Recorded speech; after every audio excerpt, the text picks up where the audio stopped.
Hi అండి, hello, welcome to my channel. ఈరోజు వచ్చేసి నేను చేస్తున్నాను కాకరకాయ చికెన్ స్టఫింగ్ కట్ పీసెస్ చేస్తున్నాను. సూపర్ అంటే సూపర్గా ఉంటాయి.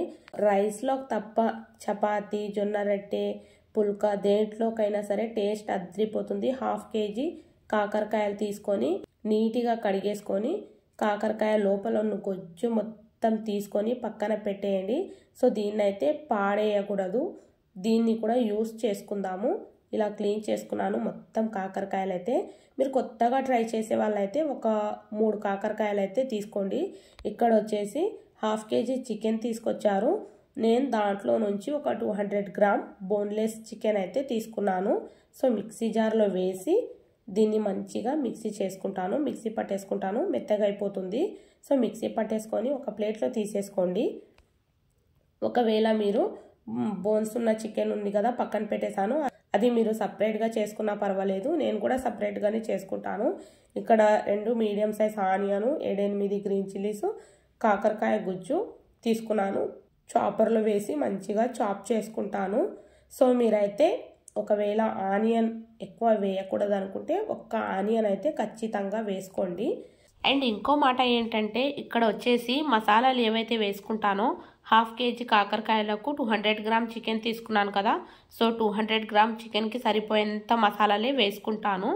దీంట్లోనే వెల్లుల్లి రెబ్బలు అండ్ సాల్ట్ వేసి మళ్ళీ చాప్ చేసుకుంటాను. చాలా సన్నగా చాప్ అయిపోతాయి, మనకు కట్ చేయవలసిన అవసరం లేకుండా. చూడండి, ఈ కీమాలో కలుపుకున్నాను. బోన్స్ నేను కలుపుకుంటున్నాను, తర్వాత పక్కన తీసేసుకొని సపరేట్గా కర్రీ చేసుకోండి. రెడ్ చిల్లీ పౌడర్, పసుపు, జీరా పొడి, ధనియాల పొడి, గరం మసాలా అండ్ దీంట్లో సాల్ట్, ఒక గుప్పెడంతా కొత్తిమీర, అల్లం వెల్లుల్లి పేస్ట్ వేసి 1/2 లెమన్ పిండుకోండి. అల్లం వెల్లుల్లి పేస్ట్ వేసి మంచిగా మిక్స్ చేసుకోండి. సో మళ్ళీ చెప్తున్నాను, నేను మసాలాలు ఏవైతే ఉన్నాయో అవి ఓన్లీ మనకు కీమాకు సరిపోయేంతనే వేసుకున్నాను.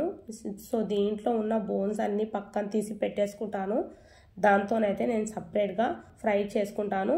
కాకపోతే కొంచెం మసాలాలు దీనికి కూడా పట్టేస్తాయి కదా అనేసి అలా కలుపుకున్నాను.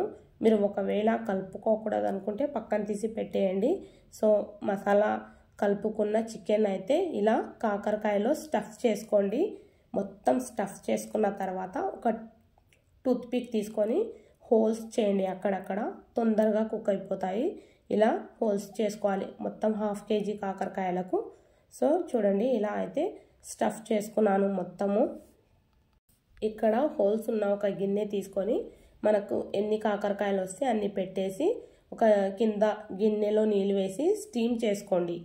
కాకరకాయలు స్టీమ్ చేసుకోవాలి. ఒక 15 మినిట్స్ తర్వాత చూస్తే మంచిగా స్టీమ్ అయిపోతాయి. సో ఇక్కడ మనకు పక్కన బోన్స్ చికెన్ మిగిలిపోయింది కదా, అదైతే సపరేట్గా ఫ్రై చేసుకుంటున్నాను. కొంచెం మసాలాలు అయితే దీంట్లో ఖచ్చితంగా యాడ్ చేసుకోవాలి. అవి దాన్ని అయితే ఇడిచిపెట్టండి, దానికి మనకేం సంబంధం లేదు, చూపిస్తున్నాను నేను అంతే. సో ఇక్కడ మన ఫోకస్ అంతా ఈ కాకరకాయలు స్టఫింగ్ ఎలా చేస్తున్నాను అనేది. చూడండి, మొత్తం మనము ఇలా స్టీమ్ అయిపోయిన తర్వాత చిన్న చిన్న పీసెస్గా కట్ చేసుకోండి. మీ ఇష్టం, ఎంత పెద్ద పెట్టుకోవాలనుకుంటే అంత పెద్దగా, ఎంత చిన్నగా చేసుకోవాలనుకుంటే అంత చిన్నగా చేసుకొని ఇలా అయితే మొత్తం 1/2 kg కట్ చేసుకున్నాను. ఒక కడాయి పెట్టేసి ఆయిల్ వేసాను. ఆయిల్ వేసి ఇంకా ఆయిల్ హీట్ అయిన తర్వాత దీంట్లో పట్టినన్ని ఎంత అయితే పడతాయో అన్నీ వేసేసి సిమ్లో లేదా మీడియం ఫ్లేమ్లో పెట్టేసి మంచిగా కనీసం బ్రౌన్ కలర్ రావాలి అంతసేపు అయితే కుక్ చేసుకోండి. సో లోపల చికెన్ ఆల్రెడీ కుక్ అయిపోయింది. ఈ కలర్ వచ్చేంత వరకు అయితే మనం కుక్ చేసుకోవాలి.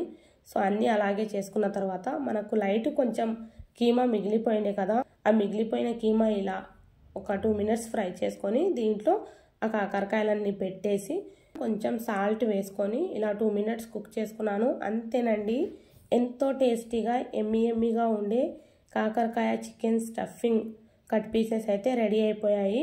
ఈ వీడియో మీకు నచ్చితే లైక్, షేర్ అండ్ సబ్స్క్రైబ్ చేయండి. మళ్ళీ చెప్తున్నాను, ఒక 2 లేదా 3 కాకరకాయలు 150 గ్రామ్ చికెన్ తీసుకొని ఒకసారి ఇలా ట్రై చేయండి, సూపర్గా ఉంటుంది.